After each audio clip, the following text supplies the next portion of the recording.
Yes, Israel, all praise unto the Most High. We're giving thanks and praise unto the Most High.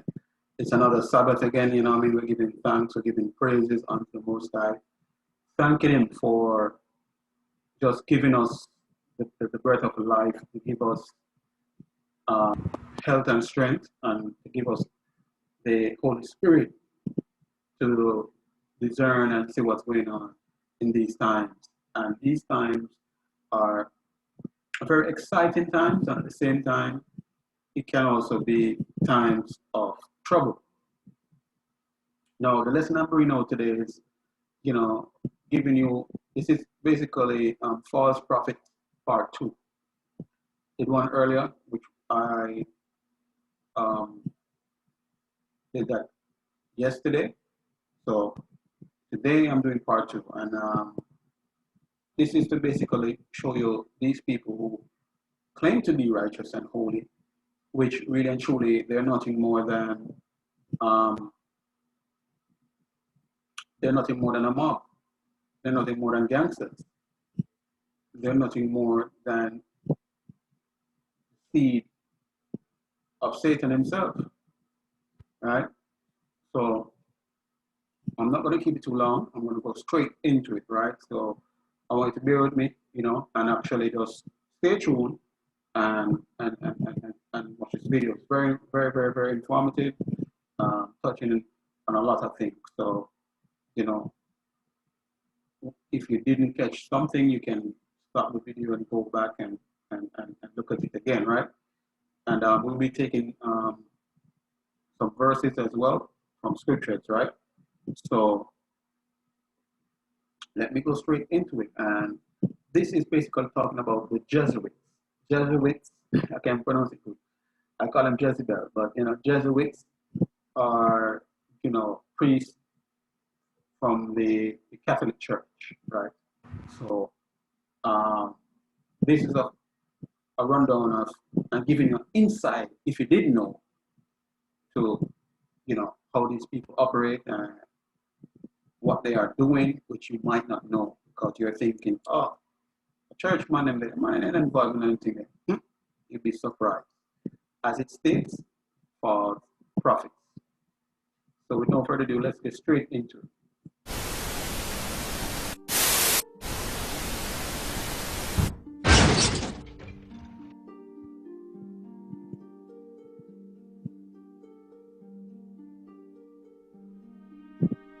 People generally forget the mistakes of the past. Citizens who are caught up in Hitler's Nazi Germany hardly notice the gradual development of extremism, mainly due to high emotions and dazzling propaganda. But history often repeats itself. FEMA plastic coffins, detention centres, armoured checkpoints and armoured military vehicles for civil purposes are well-documented facts. And witnesses who have worked for the United States military claim stores of guillotines located in Fort Lewis military facility. The latest revelation of Obamacare sanctions death by guillotine, code ICD 9E978. However, Obama was only following the mandate of the World Health Organization, one of the specialized agencies under the United Nations. Is the United States government getting ready for a fascist quasi-dictatorship involving forced religion?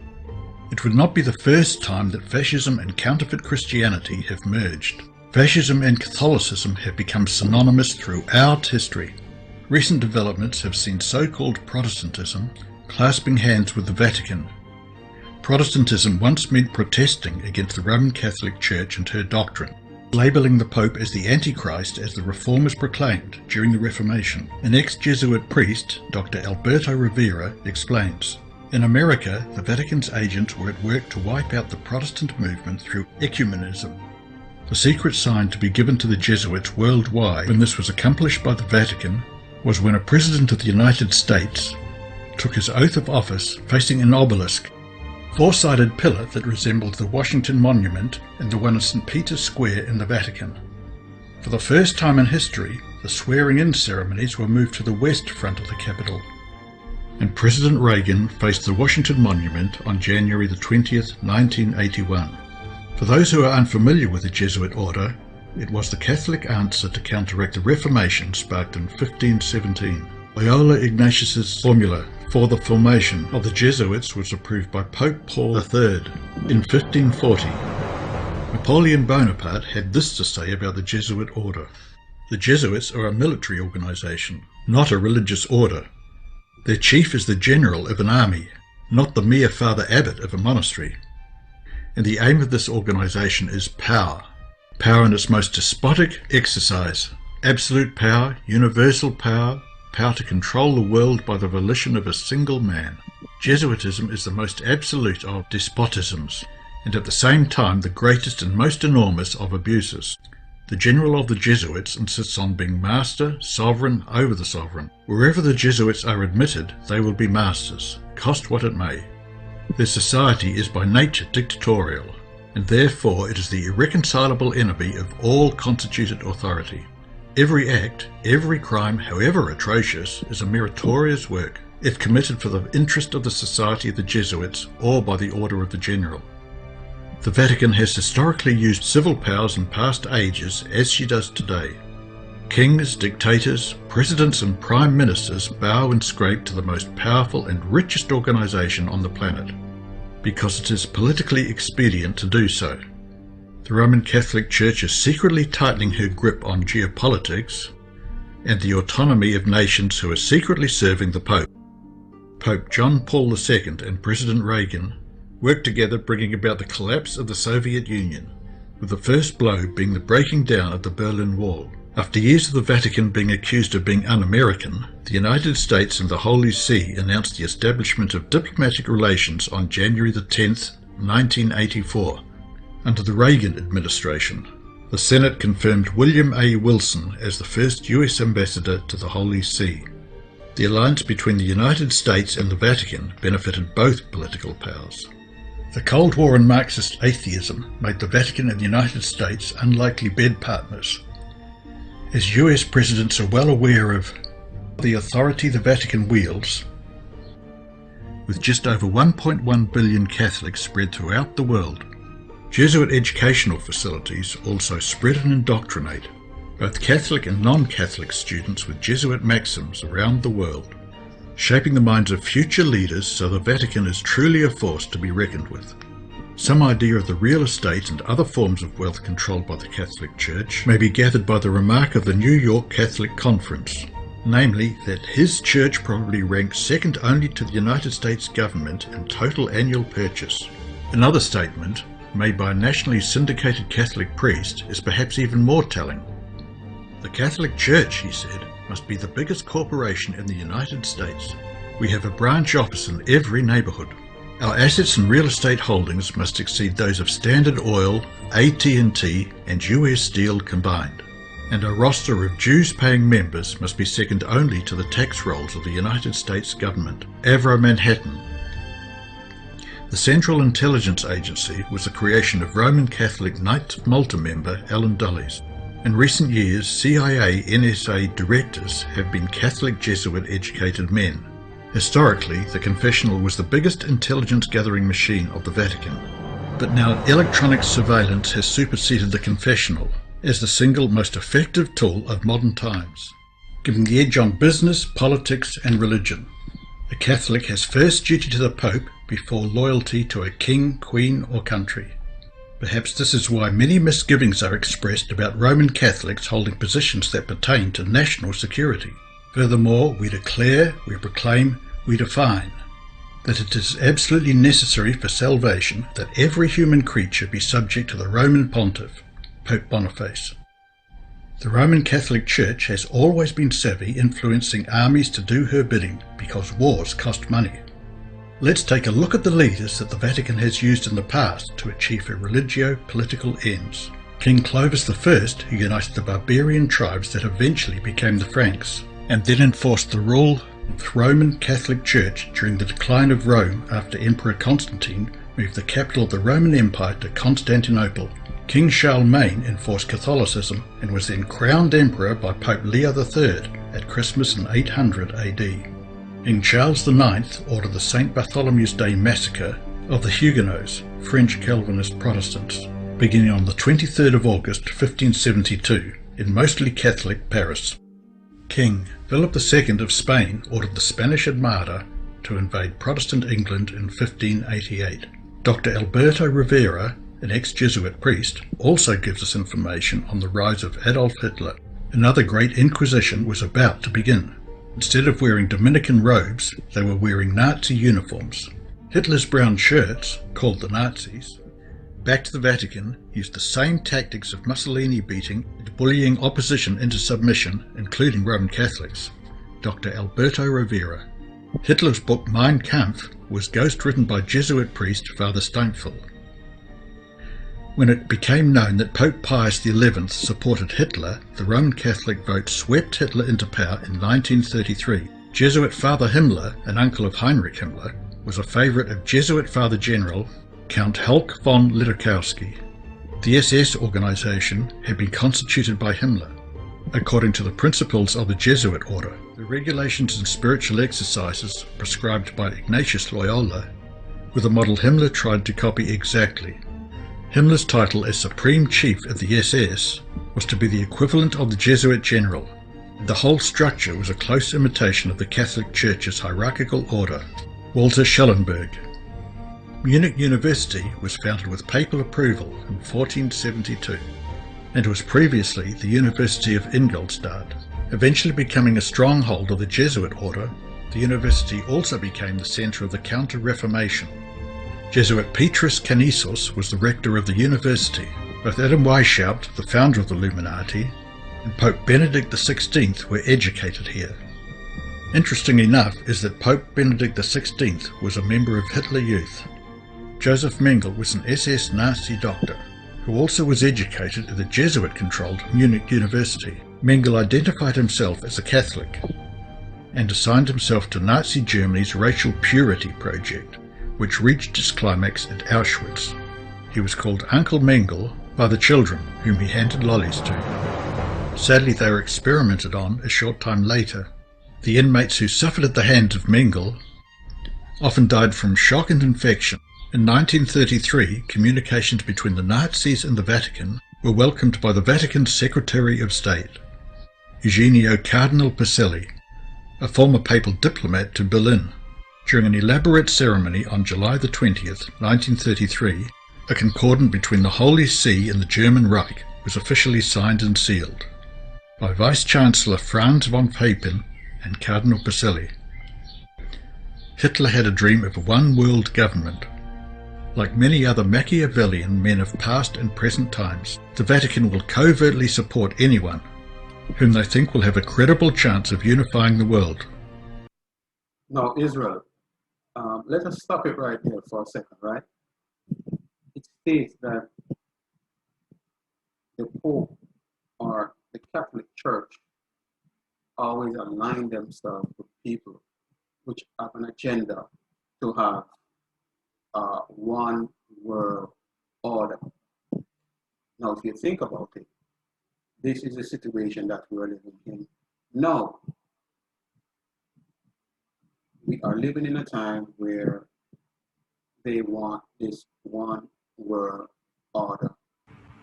They can watch you anywhere you go. There's nothing that you can't do without going through them. And this is one of the false prophets' mandate. Under one political umbrella so that the Vatican can force their apostate religion on others. The Guardian reported, as well as other sources, collaboration between the Nazis and the Vatican, helping war criminals escape the end of World War II. Dictator of Spain, General Franco, who championed the causes of Catholicism, fighting communism, using torture and execution to crush enemies or dissenters. While many are distracted by the false front of Zionism, the Roman Catholic Church has infiltrated and commandeered the United States without the public being aware. It is obvious that the US Constitution is eroding under the influence of the Jesuits, the crack troops of the Vatican. Breach of Amendment 6. NDAA Indefinite Detention Act without trial is an extension of the Patriot Act. Crafted by Jesuit Georgetown University educated Professor Viet Din. The assassination of foreign nationals, as well as US citizens abroad by predator drones, is also a breach of the Sixth Amendment. Chuck Hagel, Leon Panetta, and Donald Rumsfeld have attended Jesuit universities, and all have held the position of U.S. Secretary of Defense. The mighty and widely ramified Order of St. Ignatius was powerful enough to procure by its interest far greater advantages to individuals than could any other corporation, fraternity, or even secular power. Jesuit General Jean-Baptiste Jansen's breach of Amendment 4, spying on U.S. citizens without warrant. Former NSA Director General Michael Hayden and incumbent NSA General Keith B. Alexander are both Roman Catholics and tools of the Jesuits. General Michael Hayden was also educated at a Jesuit university. Revelations from Edward Snowden reveal just how widespread this illegal surveillance extends itself. Many nations are holding conferences on how to counter. Now, let me pause it there again. Now, this man that you saw earlier, and you call him Edwin Snowden, you should actually go and get some details on this brother here. He worked in the NSA, and he was a key, here he is, right? He's a key person within the organization, which he in the end ended up, coming out, and they call it a whistleblower, and basically telling you what the NSA is doing, which they're tapping everybody's phone and listening to everybody, which is illegal, right? And they do these things as what they state to be in your best interest, which is not necessarily the case. It's actually going against your best interest, right? So we have to be smart as a serpent and harmless as a dove. So let's continue, because there's more to really, get out of this right now. Let's keep it moving. I'm going to actually go into scriptures after a few minutes and align it to what is taking place right now. Reveal just how widespread this illegal surveillance extends itself. Many nations are holding conferences on how to counteract this problem. Public outrage has been expressed in places like Germany, but it seems that some German government departments, like BND, have implicit involvement with the NSA. Many governments portray disapproval publicly to the media, but secretly aid and abet US spy agencies. Breach of Amendment 2, the right to keep and bear arms. Michael Quigley, educated by the Jesuits, sponsored an amendment to the Patriot Act prohibiting the sales of weapons to people on the FBI terrorist watch list. The trouble is that the FBI now regards some protesters and independent journalists as a threat to national security, therefore deemed terrorists. The First Amendment is on the Roman Catholic Jesuit hit list and is of supreme importance to the Vatican. Amendment 1, Congress shall make no law of the establishment of religion. When the Protestant movement broke away from the Roman Catholic Church, Protestants still honoured the Roman Catholic institution of Sunday. The Protestant reformers never completely severed the umbilical cord from the papacy. In this quote, the Roman Catholic Church makes sport of Protestants for contradicting their beliefs. Protestants accept Sunday rather than Saturday as a day for public worship, after the Catholic Church made the change. But the Protestant mind does not seem to realise that, in observing Sunday, they are accepting the authority of the spokesman of the Church, the Pope. Our Sunday Visitor, February the 5th, 1950. By the annihilation of the First Amendment, the Vatican can sweep many other religions and beliefs into a web of deception and control, making Muslims, Buddhists, Protestants, and any other religion bow down in honour to the Vatican, therefore Satan himself. Acknowledging her day of Sunday, or Sun Worship Day, that was not kept by any of the disciples or any of the early churches, comprising Gentile or Jew. When the early church became... No, I hope you listen to that enough, Israel, all right? Even in the early days of Christ, that's what he just said, and even the Gentiles and Jewish or Jew, where you want to call them, real Jews still, but I call them Jewish, right? Nobody worshipped on Sunday. Sabbath was the day of worship. Now, you don't have to take my word for it. You can go into the Bible itself and read Exodus 20. You can actually go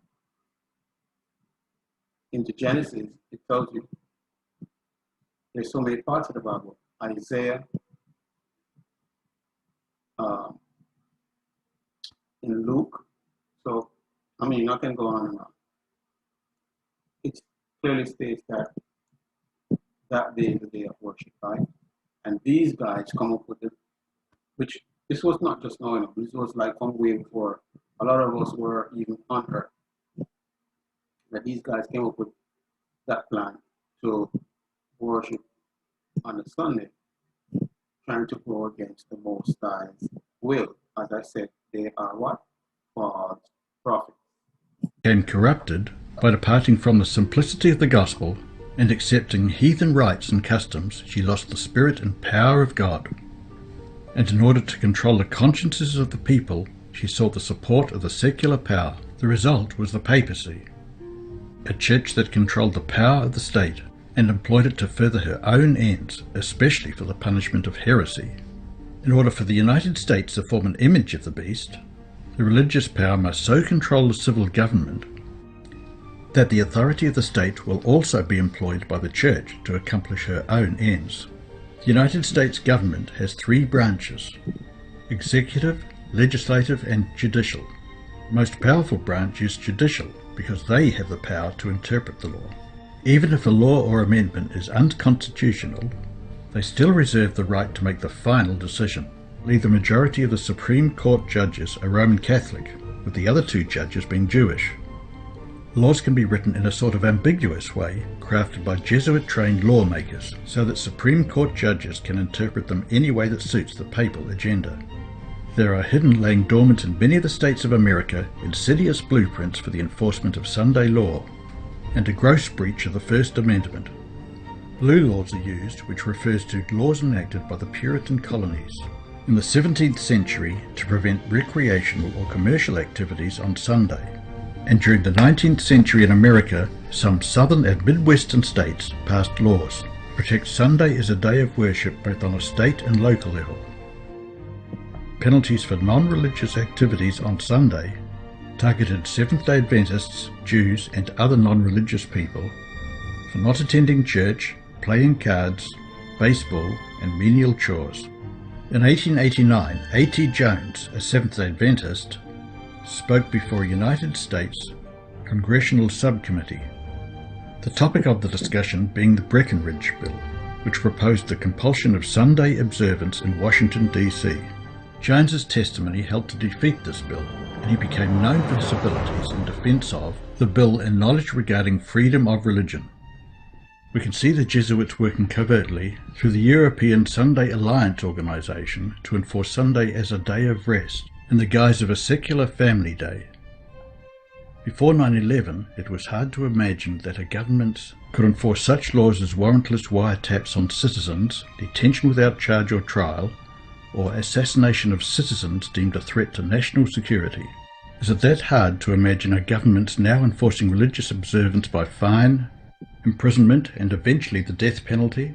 While you're thinking about that question, there are drones circling the skies ready to obliterate anyone the CIA, NSA, or Department of Defense give authorization to kill. There are facilities in the United States that qualify as a quasi-neo-fascist system of dealing with civil unrest by potentially enforcement of tyrannical laws. FEMA, the Federal Emergency Management Agency, sounds eerily similar to the Committee of Public Safety, which beheaded many during the French Revolution. Recent DHS advisors and secretaries like John Brennan and Janet Napolitano are Jesuit-trained. Jesuit education was described by Jesuit General Pedro Urupe in these terms. Jesuit education would consist in the creation of multiplying agents. Lisa Monaco, former prosecutor, was an advisor to FBI Director Robert Mueller and advised the DHS on counter-terrorism during the false flag operation of the Boston bombing. Little do people know that Barack Obama was groomed by the Jesuits and worked in a Christian grassroots organization called the Gamil Foundation under the direction of Jesuit priest Gregory Galuzzo, who became. So as you can see right here in our Israel, is that, even Obama himself was trained by Jesuits. So when we think that Obama was for black people, we got it wrong. He was not for black people. He was for the Jesuits. This is why one of his mandates, when he actually left out of office, was he enforced the law stating that same-sex marriage is legal in all all states in America. Right? So I'm going to go right into scriptures right now. So let me go right into it. So I'm going to go to Matthew,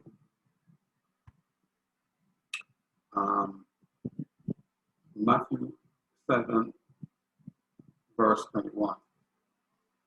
And it reads, right? Not everyone that saith unto me, Messiah, Messiah, shall enter into the kingdom of heaven, but he that doeth the will of my Father, which is in heaven. Right? So it's stating right here that it's not everybody is gonna his mentor.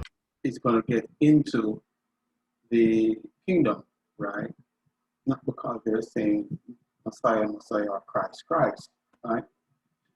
But many will say unto me in that day, Messiah, Messiah, have we not prophesied in thy name, and in thy name have cast out devils, and in thy name done many wonderful works?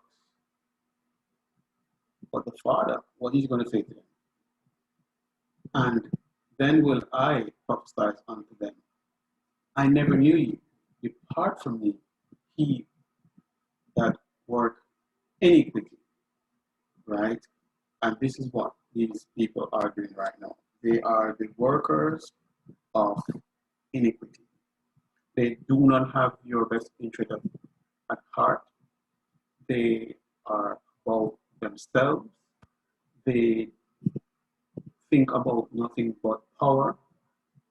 They think about nothing more than trying to keep you in line so they can have you in any which way they want. So if they say jump, you say how high. Now, I think people really forget that the government was designed in order to work for the people and not the other way around. We're not supposed to be working for the government. The government should be working for us. So we have the power as a people, but somehow these guys have a spell on the people which they cannot see themselves. And because of that, they are doing the will of these wicked iniquity workers. Now, let me tell you, because a lot of us, I should say, not say we, but let's say a lot of people are not, following the laws and statutes of the Father and fearing the Most High. This is why they are caught up in this thing, because what they're doing, they're putting fear on you. Instead of you fearing the Father, which can do far more worse compared to what man can do unto you, we are fearing men. And they're putting fear in you by so-called whatever they're putting out there in terms of what is going on and all of this stuff. And we need to implement this and that in order for you to be safe. But that's far from the case. These people are here to destroy and conquer. That's all they are. Right? They are false prophets, the workers of iniquity. Right? So, Israel, I'm going to bid you farewell. I'm going to say unto you, Have a blessed Sabbath. And until we see you again, until next time,